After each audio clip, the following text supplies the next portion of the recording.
எல்லாரும் எப்படி இருக்கீங்க? Okay, so happy Women's Day to you all. I am Sukanya. I'm basically a biochemist by qualification. So இன்னைக்கு எனக்கு கொடுத்திருக்க டாபிக் வந்து பாத்தீங்கன்னாக்கா women's health.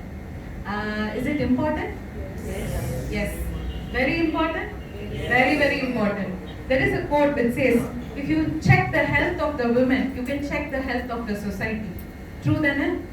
Absolutely true. Because every women's health is very important to have a very healthy society.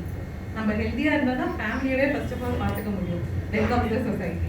So அந்த மாதிரி ஒரு topic தான் நான் இன்னைக்கு பேச போகிறேன். ஸோ வண்டர்ஃபுல்லாக சொல்லணும் அப்படின்னு பார்த்தீங்கன்னா, I mean to say talk about women's health அப்படின்னு பார்த்தீங்கன்னா, women have 6 stages in life. Okay, இதில் வந்து ஃபிசிக்கல் அண்ட் ஃபிசியோலாஜிக்கல் சேஞ்சஸ் நடக்குது, ஆமாங்களா? ஸோ மென் பார்த்தீங்கன்னாக்கா உங்களுக்கு ஒரு 2-3 ஸ்டேஜ், ஐ மீன் 3 ஸ்டேஜஸ் சொல்லலாம். இன்ஃபென்சி, அப்புறம் அவங்க வந்து அடல்ட், அதுக்கப்புறம் ஓல்ட் ஏஜ். விமன் வந்து பார்த்தீங்கன்னா they come across 6 various stages. ஒன்று வந்து பார்த்தீங்கன்னா இன்ஃபென்சி, அதுக்கப்புறம் இந்த டீனேஜர்ஸில் வந்து உங்களுக்கு பியூபர்ட்டி, அதுக்கப்புறம் அவங்களோட யங் விமென்ஹுட் நடக்குது. Then comes the pregnancy. Okay, ப்ரெக்னன்சிக்கு அப்புறம் மெனோபாஸ், மெனோபாஸ்க்கு அப்புறம் ஓல்ட் ஏஜ். ஸோ இத்தனை ஸ்டேஜஸை வந்து விமன் தாண்டி வராங்க. ஒரு ஸ்டேஜ்லையும் not only physical but physiological சேஞ்சஸும் நடக்குது. I will tell you what physiological changes are. Physical changes அப்படின்றத பார்க்கும்போது நம்மளோட வெளி தோற்றம், நம்மளோட appearance, okay, அதுல நமக்கு changes தெரியும். Physiological changes is the changes which you cannot see. அதாவது நம்மளோட பாடிக்குள்ள நடக்கிற விஷயங்கள், என்னென்ன ஆர்கன்ஸ் எப்படி வேலை செய்யுது, நம்ம ஹார்மோன்ஸ் எப்படி வேலை செய்யுது, இதெல்லாம் தான் வந்து physiological changes. இதுல வந்து பெரிய இம்பாக்ட் நடக்கிறது வந்து குழந்தைங்களுக்கே ஸ்டார்ட் ஆயிடுது. So infancyல இருந்தே வந்து we have to really give good care for the kids. நம்ம என்ன பண்ணுவோம் அப்படின்னாக்கா, எப்போ வந்து ஒரு விழிப்புணர்ச்சி வரும் அப்படின்னு பார்த்தீங்கன்னாக்கா when the girl attains a puberty. அந்த ஒரு மாசம் ஒரு அந்த அதுல இருந்து ஒரு 3 months அந்த கேர்ளை வந்து அப்படி பார்த்துக்குவாங்க. வீட்டில் எல்லாமே வந்து protein rich food, iron rich ஃபுட்டாக இருக்கும். அதுக்கு முன்னாடியோ அதுக்கு பின்னாடியோ அவங்கள பற்றி கேரே பண்ண மாட்டாங்க. Do you think the monthly cycle only comes for the first 3 months? No, it goes for years together. So every month they will need the protein and the iron rich foods. So நம்ம வந்து பார்த்தோம் அப்படின்னாக்கா நம்ம கொடுக்கறதே கிடையாது. So இந்த physiological changes வரும்போது தான் நமக்கு இந்த ஹார்மோனல் சேஞ்சஸும் வருது. ஹார்மோன் சேஞ்சஸ் அப்படின்னு வரும்போது பார்த்தீங்கன்னாக்கா உங்களுக்கு ஃபர்ஸ்ட் எஃபெக்ட் ஆகுது வந்து லைக் ஹார்மோன்ல வந்து தைராய்டு. ஸோ ஹார்மோன்ஸ்னா என்னங்க? ஹார்மோன்ஸ்னா என்ன அப்படின்னு பார்த்தீங்கன்னா, that is actually acting as a messenger. நம்ம உடம்புல இருக்க ஒவ்வொரு ஆர்கனுக்கும் வேலை செய்யறதுக்கு தேவையான ப்ராப்பர் மெசேஜஸ் கொடுக்கறது தான் ஹார்மோன்ஸோட வேலை. ஸோ அப்படியாப்பட்ட ஹார்மோன்ஸை வந்து நம்ம கேர் பண்ணாம அதுக்கு ஒரு இம்பார்ட்டன்ஸ் கொடுக்காம விட்டுட்டோம் அப்படின்னும் போது தான் அது மெஸ்அப் பண்ணுது நம்ம உடம்புல. ஸோ ஹார்மோன்ஸ்னா என்ன? ஹார்மோன்ஸ்லாம் nothing but amino acids, made up of amino acids. Amino acids எல்லாம் சேர்ந்து தான் நமக்கு புரோட்டீன் ஆகுது, செல் ஆகுது, ஓகேங்களா? ஸோ பேசிக்கா வந்து அந்த அமினோ ஆசிட்ஸால ஆனது தான் வந்து நம்மளோட ஹார்மோன்ஸ். ஸோ அப்படியாப்பட்ட ஹார்மோன்ஸ் ஆக்ட்ஸ் ஆஸ் அ மெசேஞ்சர்னு சொல்லிட்டேன். இதுல முக்கியமான ஹார்மோன் நமக்கு என்ன அப்படின்னு பாத்தீங்கன்னா, விமன் பொறுத்த வரைக்கும் தைராய்டு. ஓகே, தைராய்டு கிளாண்ட் இங்க இருக்குதா? தொண்டைக்கு. ஸோ இந்த தைராய்டு கிளாண்ட் தான் வந்து நமக்கு it acts as a entire messenger for the body. So ப்ராப்பராக வந்து நம்ம எல்லா ஆர்கன்ஸும் வேலை செய்யறதுக்கு ஹெல்ப்ஃபுல்லாக இருக்கு. ஓகே, ஸோ இதுல வந்து என்ன ஆகுது அப்படின்னா, once the girl attends the puberty, அவங்க பியூபர்ட்டி ஆனதுக்கு அப்புறம் அவங்களுக்கு இன்னொரு எக்ஸ்ட்ராவா ஒரு ஹார்மோன் வந்துருது இல்லைங்களா? கேர்ள்ஸுக்கு வந்து ஈஸ்ட்ரோஜன் சொல்லுவோம், பாய்ஸ்க்கு வந்து ப்ரொஜெஸ்டரான் சொல்லுவோம். So oestrogen hormones are very important for the female reproduction, female fertility. அந்த மாதிரி ஒரு ஹார்மோன் வந்து லேடிஸ்க்கு வந்து வர ஆரம்பிக்குது. So maybe few of you like are not feeling good அப்படின்னா கூட, but it is the very important content. Every men should know what a woman is undergoing. It is such a kind of topic. உங்களுக்கு வந்து பாத்தீங்கன்னாக்கா it is actually not the 3 days or the 5 days or whatever days women is undergoing. It is not only that is the cycle of the women. It is actually together a month.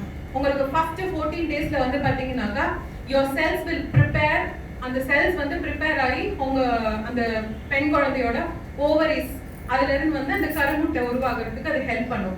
So then after which the 14th டேல இருந்து அந்த 18th டே வரைக்கும் வந்து பாத்தீங்கன்னா அந்த கருமுட்டை wait பண்ணும் for the sperm to come. So அந்த ஸ்பெர்ம் வந்துச்சுன்னா தென் தி பிரெக்னன்சி ஹேப்பன்ஸ். அதர்வைஸ் இல்லை அப்படின்னாக்கா then the shedding of the uterine walls, அதாவது endometrium walls ன்னு சொல்லுவாங்க. ஸோ அது வந்து பிரேக் டவுன் ஆகுது. ஸோ இந்த பிரேக் டவுன் தான் வந்து பார்த்தீங்கன்னா சைக்கிள்னு சொல்றாங்க. That is why women in that period of time அவங்களுக்கு வந்து அந்த அவ்வளோ ஒரு பெயின்ஃபுல்லா இருக்கு. ஒரு எக்ஸாம்பிள் சொல்லணும்னாக்கா லைக் இப்போ ஒரு கையில ஒரு பிளேடை வச்சு நம்ம அப்படியே சுரண்டி எடுத்தோம்னா எப்படி இருக்கும், வலிக்கும் இல்லையா? ஸோ அந்த அளவுக்கு வந்து ஷெட்டிங் நடக்குது உள்ள இந்த யூட்ரஸ்ல ஷெட்டிங் நடக்குது. So that is why women face that pain in the lower abdomen. அது அந்த அளவுக்கு வந்து it's a painful process. So இது வந்து ப்ராசஸ். ஸோ இதுல வந்து நமக்கு என்னென்ன வந்து குறைபாடுகள் நடக்குது, what is the problems which women R facing in nowadays. Teenagers, இப்போ டீனேஜ்ல பாத்தீங்கன்னா இப்போ நான் சொன்ன மாதிரி குழந்தைகளுக்கு வந்து prior to the puberty and after to that and the care வந்து continue ஆகணும். It is not only for the 3 months which we need to give them a care. So அந்த care continue ஆகாததுனால அவங்களுக்கு அந்த deficiency stage வந்து போயிடுறாங்க. So முக்கியமா என்ன ஆகுது அப்படின்னு பாத்தீங்கன்னா thyroid deficiency நான் சொன்ன மாதிரி. இந்த thyroid deficiencyல வந்து for example உங்களோட zinc content இருக்கு இல்லையா, அந்த zinc content இல்லாம குறைஞ்சு போகிற போது தான் உங்களுக்கு வந்து thyroid zinc and iodine content குறையும் போது தான் தைராய்டு ப்ராப்ளம் வருது. இந்த தைராய்டுல வந்து T3 and T4 அப்படின்ற அந்த தைராய்டு ஹார்மோன் வந்து சுரக்காம இருக்குது. ஸோ அந்த சுரக்காம இருக்கிற போது வந்து பாத்தீங்கன்னா ஹைப்போதைராய்டிசம், அதிகமா இருந்துச்சுனாக்கா hypothyroidism, it is a hormonal imbalance சொல்றாங்க. ஸோ இந்த ஹார்மோனல் இம்பேலன்ஸ் வந்து ப்ராப்பரா நம்ம கவனிக்காம போகும்போது then the girl enters a problem called PCOD. ஓகேங்களா? அப்படியே வந்து இது அப்படியே கண்டினியூ ஆகும். It is not a small problem, it is going to continue for a very long time. So it is very important to check weather their zinc level and iodine level or equally important in diet process. So இந்த டயட்ல நமக்கு ஜிங்க்கும் அயோடினும் எதில் அதிகமாக கிடைக்குது அப்படின்னு பார்த்தீங்கன்னா, iodine எல்லாருக்கும் தெரியும் சால்ட்ல கிடைக்குது அப்படின்னு சொல்லலாம். பட் மோஸ்ட்லி டயட்ல வந்து நான் வெஜிடேரியன் மீல்ஸ்ல நமக்கு இந்த அயோடின் ஜிங்க் எல்லாம் கிடைக்குது, நட்ஸ்ல கிடைக்குது, லெக்யூம்ஸ்ல கிடைக்குது, பல்சஸ்ல கிடைக்குது. பட் என்ன அப்படின்னு பார்த்தா நம்ம எடுத்துக்கிற குவான்டிட்டியும் எடுத்துக்கிற விதமும் வந்து நம்ம உடம்புல வந்து சேர்ந்துக்காத அளவுக்கு தான் நம்ம எடுத்துக்கிறோம். So that is where the deficiency happens.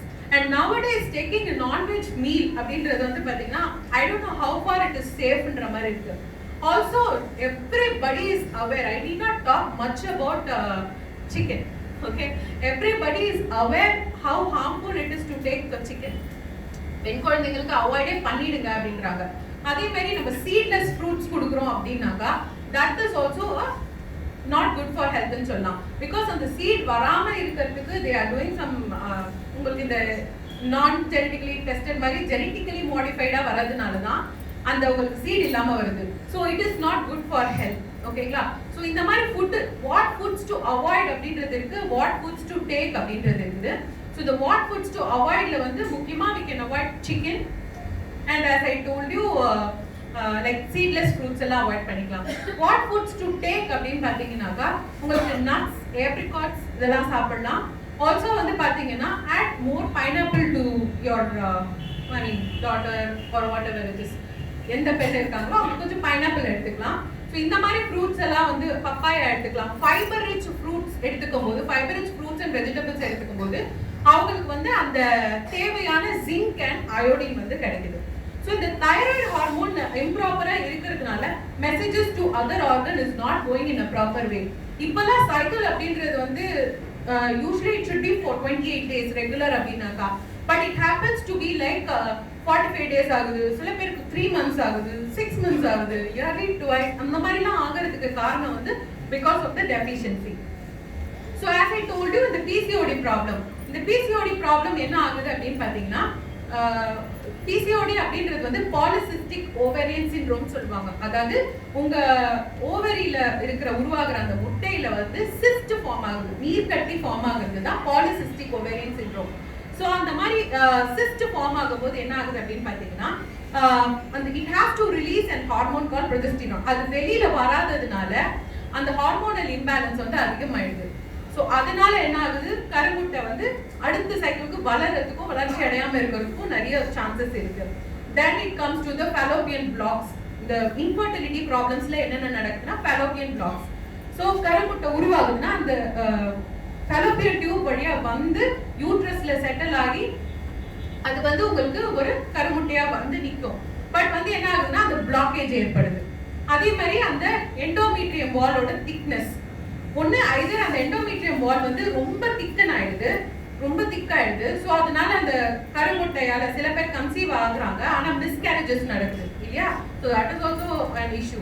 So அந்த மாதிரி மிஸ்கேரேஜஸ் ஆகிறதுக்கான சான்சஸ் ஏன் அதிகமாக இருக்குன்னா அந்த வால் வந்து திக்னஸ் அதிகமாக இருக்கிறதுனால அந்த முட்டையை வந்து அதில் நிற்க வைக்க முடியல. இல்லை அப்படின்னு பார்த்தீங்கன்னா ஆன் த அதர் கான்ட்ரரி ரொம்ப வீக்காக இருக்கிறாங்க. ஸோ அதனால அந்த வால்ஸ்ல அந்த முட்டை நிற்கவே மாட்டேங்குது. So these are the two issues. Like miscarriages நிறைய கேள்விப்படுறோம், 2 மிஸ்கேரேஜ் ஆயிடுச்சு, 3 மிஸ்கேரேஜ் ஆயிடுச்சு. ஸோ அதெல்லாம் வந்து பார்த்தீங்கன்னா it's because of the endometrium thickness, wall திக்னஸ்னால வருது. So this is also one of the infertility problems. இது இல்லாமல் வந்து பார்த்தீங்கன்னா அனீமியா, ரத்த சோகைன்னு சொல்லுவோம். விமன் வந்து டைமுக்கு சாப்பிட்றது இல்லை, அயன் ரிச் ஃபுட்டு சாப்பிட்றது இல்லை, கால்சியம் ரிச் ஃபுட்டு சாப்பிட்றது இல்லை, எது சாப்பிட்டாலும் டைம் இருக்கிறது இல்லை, அவசரமா சாப்பிடுறோம். ஸோ இதனால என்ன ஆகுதுனாக்கா அனீமியாவும் நடக்குது. ஸோ அனீமியா அப்படின்றது வந்து it's nothing but haemoglobin level வந்து கம்மியாகுது. ஸோ ஹீமோகுளோபின் அப்படின்றது என்ன அப்படின்னு பார்த்தீங்கன்னா ஹீம் பிளஸ் குளோபின், அதாவது அயனும் நமக்கு புரோட்டீனும் சேர்ந்தது தான் ஹீமோகுளோபின். இந்த 2 காம்பினேஷனும் ஹீமோகுளோபின் நமக்கு கரெக்டா இருந்துச்சுன்னா நம்ம பிளட் சர்க்குலேஷன் வந்து நம்ம பாடியில கிளீனா இருக்கும். ஸோ பிளட் சர்க்குலேஷன் பாடியில கரெக்டா இருந்துச்சுன்னா தான் உங்க என்டையர் ஆர்கன்ஸ்க்கு வந்து ஃபியூவல் கொடுக்குற மாதிரி. ஸோ யூஸ்வலா ஹெச்பி கவுண்ட் வந்து உங்களுக்கு 13-14 இருந்தா ஓகே, அதுதான் வந்து நார்மல் 14 லெவல். பட் நிறைய பேருக்கு வந்து பாத்தீங்கன்னாக்கா உங்களுக்கு 10க்குள்ள தான் இருக்குது. முக்கியமா பெண் குழந்தைங்களுக்கு எடுத்துக்கிட்டீங்கன்னா, டீனேஜர்ஸ் ஆர் ஸ்கூல் கோயிங் பசங்க எடுத்துக்கிட்டீங்கன்னாக்கா 10க்கு கீழே தான் இருக்குது. இது எல்லாத்தையும் தாண்டி இன்னொரு பெரிய சேலஞ்ச் என்னன்னா ஆக்சுவலி இப்பெல்லாம் வந்து kids are attaining puberty at very less age. அதாவது பாத்தீங்கன்னா ஒரு 8-9 இயர்ஸ்